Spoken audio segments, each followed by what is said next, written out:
Hello বন্ধুরা, আমি শাকবর্ণিল। রায়হান রাফি পরিচালিত এবং শাকিব খান অভিনীত বাংলাদেশের নতুন সিনেমা তুফানের তৃতীয় গান দুষ্টু কোকিল খানিকক্ষণ আগে মুক্তি পেয়ে গেছে। সেই গানটাকে নিয়ে কথা বলবো। সেই গানটা আমার কীরকম কী লাগলো আজকের ভিডিওতে আলোচনার বিষয়বস্তু সেটাই। আপনারা সকলেই জানেন বাংলাদেশে তুফান বক্স অফিসে একেবারে আগুন লাগাচ্ছে। 21টা শো থেকে 47টা শোতে ডিরেক্টলি জাম্প পেরেছে দ্বিতীয় দিনের ছবিটা, এরকমটাই আমি জানতে পারলাম, যেটা জওয়ানের রেকর্ডকে ব্রেক করে দিয়েছে। গোটা বাংলাদেশ এই মুহূর্তে তুফানময়। তুফানকে কেন্দ্র করে হিউজ হাইপ আগে থেকে ছিল এবং সেটার একটা রিফ্লেকশন কিন্তু বক্স অফিসে একদম প্রথম দিন থেকে পরিষ্কার দেখতে পাওয়া যাচ্ছে। এখন এই গানটা কীরকম কী হয়েছে বা ছবিতে গানটা কখন আসবে সেই ব্যাপারে বাংলাদেশের দর্শকরা যারা হলে গিয়ে তুফান দেখেছে তারা অলরেডি জানতে পেরে গেছে, কিন্তু আমাদের মতন দর্শক যারা কলকাতার দর্শক, পশ্চিমবঙ্গের দর্শক, তারা কিন্তু এখন অবধি জানে না যে কোন জায়গাতে গানটা আসবে, গানটার প্লেসমেন্ট কী বা এক্সেট্রা এক্সেট্রা। তো আমি চাইবো বাংলাদেশের যারা দর্শক যারা অলরেডি হলে গিয়ে এই ছবিটা দেখে ফেলেছেন এবং গানটা ছবিতে কোথায় প্লেস করা হয়েছে না হয়েছে যাবতীয় ওই গানটার ব্যাপারে যারা দেখে ফেলেছেন, জেনে ফেলেছেন, তারা প্লিজ কমেন্ট বক্সে আমাদের জন্য, কলকাতা পশ্চিমবঙ্গের দর্শকদের জন্য সেটা স্পয়েল করবেন না।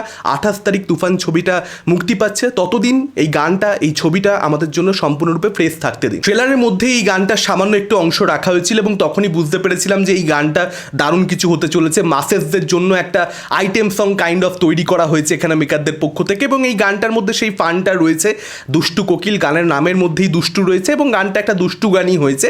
গানটা শুরুর থেকে একরকমভাবে শুনছিলাম, মনে হচ্ছিল টিপিক্যাল যে আইটেম সংগুলো সেরকমটাই হবে, কিন্তু গানটার মধ্যে যেটা মজা রাখা হয়েছে এই পার্টিকুলার ভিডিওটার মধ্যে, একটা অন্য লোক সে মিমি চক্রবর্তীর ক্যারেক্টারটার সঙ্গে নাচা শুরু করে এবং শাকিব খানের ক্যারেক্টারটা সেটা তুফান অনেকক্ষণ ধরে সেটা দেখতে থাকে।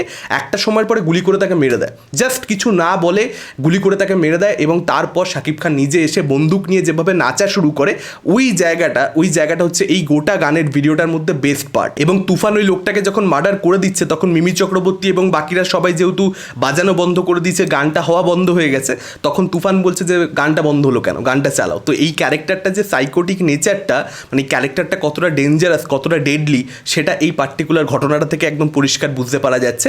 বাংলাদেশের দর্শকদের জন্য এটা খুব একটা যে অবাক করা হবে, খুব যে শকিং হবে তা নয়, তারা ছবিটা অলরেডি দেখে ফেলেছে। তো তুফানকে তারা একদম সম্পূর্ণরূপে চিনতে পেরে গেছে, বুঝতে পেরে গেছে। তো আলাদা করে সেটা তাদেরকে এখন এই গানটার মধ্যে মজা দিতে পারছে কিনা আমি জানি না সত্যি বলতে, যেহেতু আমাদের কাছে এখনও তুফান ছবিটা দেখা নেই, যে কারণে এই জিনিসগুলো ডেফিনেটলি অ্যাজ আ শক আমাদের কাছে আসছে। শাকিব খানকে এই ভিডিওটার মধ্যে দুর্দান্ত লাগছে, তার পারফরমেন্সের প্রশংসা করতেই হবে।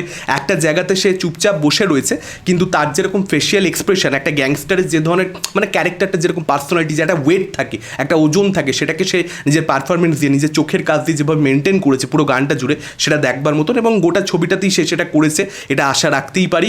বাকিটা তো ছবিটা দেখলে বুঝতে পারবো। 28 তারিখ আমাদের এখানে মুক্তি পাচ্ছে। মিমি চক্রবর্তী এবং শাকিব খান তারা দুজনে যেরকম, মিমি চক্রবর্তী নাচের প্রশংসা করতে হবে, তিনি ভালো ডান্স করেছেন এবং দুজনের মধ্যে যেরকম ইকুয়েশন দেখতে পাওয়া যাচ্ছে, যেরকম কেমিস্ট্রি দেখতে পাওয়া যাচ্ছে, সেটা কিন্তু বেশ প্রশংসনীয়। এখন দেখা যাক সেটা বাকিটা ছবিটা দেখলে আমরা বুঝতে পারবো। 28 তারিখ তো মুক্তি পাচ্ছে। এখন বাংলাদেশে তো খুব সফলতা পাচ্ছে, আমাদের এপার বাংলাতে ছবিটা কতটা কি সফলতা পায় সেটাই একটা দেখবার মতন ব্যাপার হবে। বাংলাদেশের দর্শকদের মধ্যে যে উন্মাদনা তুফানকে ঘিরে দেখতে পাওয়া যাচ্ছে সেটা ত্রিমেন্দাস, মানে অসম্ভব একটা রেসপন্স। দেখা যাক আমাদের এপার বাংলাতে কীরকম কী হয়। এটা ছিল আমার মতামত এই গানটাকে কেন্দ্র করে। আপনাদের কি মতামত, কীরকম কী লেগেছে, ডেফিনেটলি আপনারা সেটা আমাদের কমেন্ট করে জানাতে পারেন। এই ভিডিওটা ভালো লাগলে লাইক করতে পারেন, শেয়ার করতে পারেন। আমাদের চ্যানেল নতুন হলে চ্যানেলটাকে অবশ্যই সাবস্ক্রাইব করতে পারেন। আজকের মতন টাটা, চোখ রাখুন পরবর্তী ভিডিওতে।